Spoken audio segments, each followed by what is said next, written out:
इस बीच सीधा चलते हैं न्यूज रूम, जहां पर एक बड़ी खबर आ रही है, क्योंकि गुजरात के रण में सीएम योगी आदित्यनाथ ने एक अहम बयान दिया है।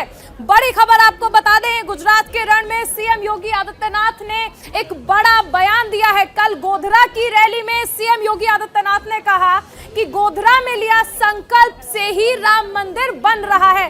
20 साल पहले राम भक्तों ने दिया था बलिदान। यानी गुजरात के चुनाव में अब गोधरा का जिक्र एक बार फिर से हो गया है। बीजेपी राज में आस्था का सम्मान होता है, ये कहा है मुख्यमंत्री योगी आदित्यनाथ ने। तो गुजरात के रण में सीएम योगी का ये बड़ा बयान। सागर देखिए, बिल्कुल गुजरात के रण में गोधरा कांड की एंट्री हो गई। हिंदुत्व के चेहरे पर बीजेपी गुजरात के चुनावी मैदान में। अगर हम बात करें 88% हिंदू गुजरात में, ऐसे में अगर हिंदू बीजेपी के पाले में जाते हैं तो जाहिर सी बात है बीजेपी को वो फायदा मिलेगा जो 27 सालों से मिलता चला आया है। क्या कुछ कहा सीएम योगी आदित्यनाथ ने, सुनिए आप। बिना याद करिए, 20 वर्ष पहले इसी गोधरा में राम भक्तों को अयोध्या में राम मंदिर निर्माण के लिए अपने आप को बलिदान देना पड़ा था। और प्रधानमंत्री मोदी जी का यशस्वी नेतृत्व और दृढ़ इच्छा शक्ति, जिस प्रकार का यशस्वी नेतृत्व मिल रहा है, आज उसका परिणाम है कि अयोध्या में भगवान राम के भव्य मंदिर के निर्माण का कार्य प्रारंभ हो चुका है। अयोध्या में भगवान राम का भव्य मंदिर भारत की आस्था का सम्मान भी है और गोधरा के राम भक्तों के भी सम्मान का भाव भी है। बिना रुके, बिना डिगे, बिना झुके आज देश की आस्था का सम्मान हो रहा है। यूपी की 3 सीटों पर उपचुनाव है। सीएम योगी आदित्यनाथ उपचुनाव में इस तैयारी में लगे कि कैसे सन 2024 के पहले जीत का परचम लहराया जाए। क्या कुछ कह रहे हैं सीएम योगी आदित्यनाथ, सुनिए आप। 4 हिंदू नौजवानों पर और यहां के नागरिकों पर करने की साजिश का हिस्सा था। निर्दोष सचिन और गौरव जिस तरीके से निर्मम और बर्बर अत्याचार के शिकार हुए थे, कौन इसको विस्मृत कर सकता है। और जिन लोगों ने सचिन और गौरव जैसे नौजवानों के साथ क्रूरता ढाई थी, उनके सिपह सालारों के साथ क्या हो रहा है आज हर व्यक्ति देख रहा है। और इसीलिए आप सबसे मैं कहने के लिए आया हूं, विक्रम सिंह सैनी अपने परिवार के लिए अपनी सदस्यता नहीं गंवाए।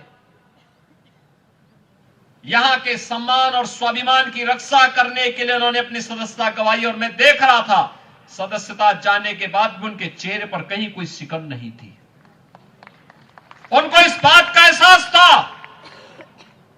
और उन्होंने पूरी मजबूती के साथ इस लड़ाई को लड़ी।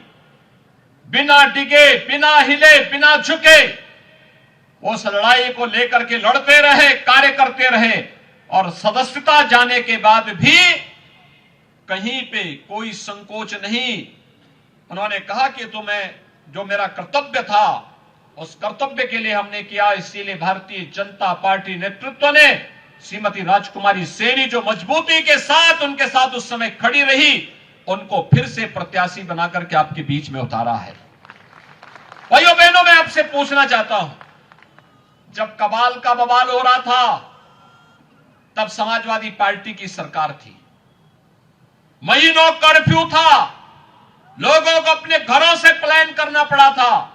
हजारों हिंदू नौजवानों को जेल के अंदर ठूंस दिया गया था। तब सपा के नेता तो नहीं आ सकते थे, लेकिन लोकदल के नेता कहां थे? आज पूछा जाना चाहिए इन लोगों से, तब लोकदल कहां था?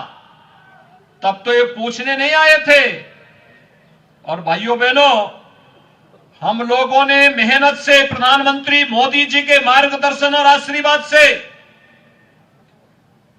आज उत्तर प्रदेश की कानून व्यवस्था को एक नजीर बनाया है। पहले यहां पर केरान और कांधाला से प्लान होता था। हर एक कस्बे में आकर के गुंडे जाकर के एक एक व्यापारी से गुंडा टैक्स वसूली करते थे। राह चलते हुए राहगीरों की हत्या करते थे। अन्नदाता किसान अपने खेतों में नहीं जा सकता था। बहन बेटियां स्कूल नहीं जा पाती थी और बहनें मार्केट में जाकर के घर के लिए आवश्यक सामग्री नहीं खरीद सकती थी। भाइयों बहनों, आज कैराना और कांदला का प्लांट बंद हुआ।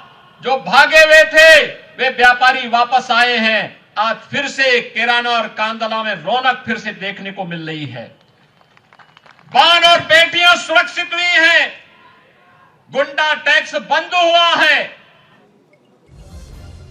तो सीएम योगी को आप सुन रहे थे, लेकिन उपचुनाव से जुड़ी एक बड़ी खबर सहयोगी ऋतुराज के पास। सीएम योगी के सभा में नहीं पहुंचे धर्म सिंह सैनी।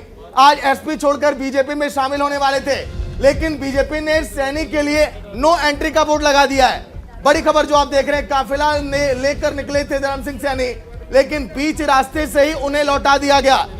बड़ी खबर उपचुनाव से जुड़ी, धर्म सिंह सैनी जो कि शामिल होने वाले थे, लेकिन अफसोस नो एंट्री का बोर्ड और उन्हें वहां से वापस लौटना पड़ा है। सीएम योगी सभा में नहीं पहुंचे, सीएम योगी की सभा में माफ करिएगा, और ऐसे में क्या आगे रुख होगा धर्म सिंह सैनी का, यह भी देखने वाली बात होगी। बीच रास्ते से ही उन्हें लौटना पड़ा, सूत्र ये बता रहे हैं। लेकिन सीएम योगी की सभा में धर्म सिंह सैनी नहीं पहुंचे। आज एसपी छोड़कर बीजेपी में शामिल होने वाले थे मैनपुरी सपा का गढ़। ऐसे में धर्म सिंह सैनी अगर बीजेपी में शामिल होते तो शायद हो सकता है कुछ बेहतर हासिल होता बीजेपी को, लेकिन आगे अब क्या स्टैंड होगा बीजेपी का, सपा क्या करेगी, यह भी देखने वाली बात होगी।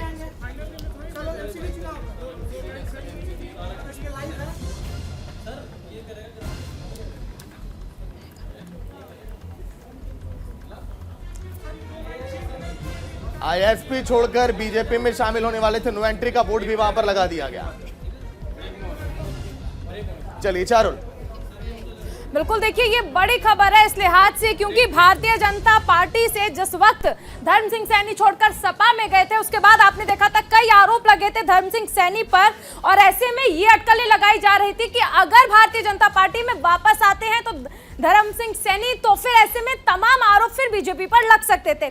फिलहाल ये कहा गया कि बीच रास्ते से ही उन्हें वापस लौटा दिया गया और शामली से वापस आ गए धर्मपाल सिंह सैनी।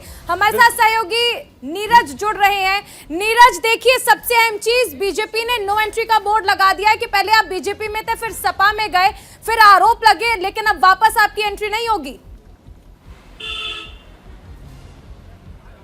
जी बिल्कुल, देखिए उत्तर प्रदेश का जो उपचुनाव हो रहा है उसमें शह मात का खेल सपा और बीजेपी के बीच में लगातार जारी है। आज एक बड़ी खबर निकलकर सामने आई थी कि धर्म सिंह सैनी जो कि पूर्व आयुष मंत्री थे, वो एक बार फिर से साइकिल की सवारी छोड़कर भारतीय जनता पार्टी एक बार फिर से ज्वाइन करने जा रहे हैं। धर्म सिंह सैनी इसके पहले बसपा में रहे, फिर भाजपा में आए, फिर चुनाव से ठीक पहले उन्होंने बीजेपी को झटका दिया और वो समाजवादी पार्टी में शामिल हो गए। और आज 312 दिन बाद एक बार फिर से उनके हाथ में कमल का फूल दिखने वाला था, लेकिन कहा जा रहा है कुछ टेक्निकल समस्या आ गई कि आयुष मामलों की कुछ जांच चल रही है गंभीरता से, और ये आयुष मंत्री थे उस वक्त, और इसीलिए शायद बीजेपी नहीं चाहती कि चुनाव से ठीक पहले उसके दामन पर कोई दाग लगे, कोई उसके ऊपर आरोप लगे। इसलिए टेक्निकल ग्राउंड पर शायद धर्म सिंह सैनी की जो ज्वाइनिंग थी वो नहीं हो पाई। लेकिन इतना जरूर है कि धर्म सिंह सैनी ने जिस तरह से बयान दिए, उन्होंने साफ तौर पर कहा कि वो भारतीय जनता पार्टी में वापस आ रहे हैं, यानी कि मन से तो वो भारतीय जनता पार्टी में वापस आ गए। जो संदेश उन्हें अपने संदेश बहुत सारे ऐसे नेताओं को है जो बीजेपी छोड़कर जाते हैं दूसरी पार्टियों में, फिर वापस बीजेपी में आते हैं, शायद संदेश उनके लिए भी हो। बहुत शुक्रिया नीरज आपका तमाम जानकारी के लिए।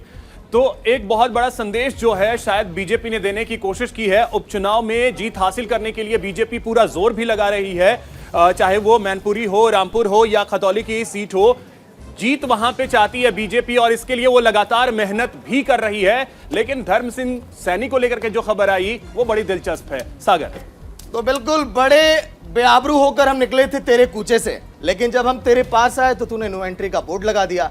धर्म सिंह सैनी को आज के दिन बड़ा अफसोस होगा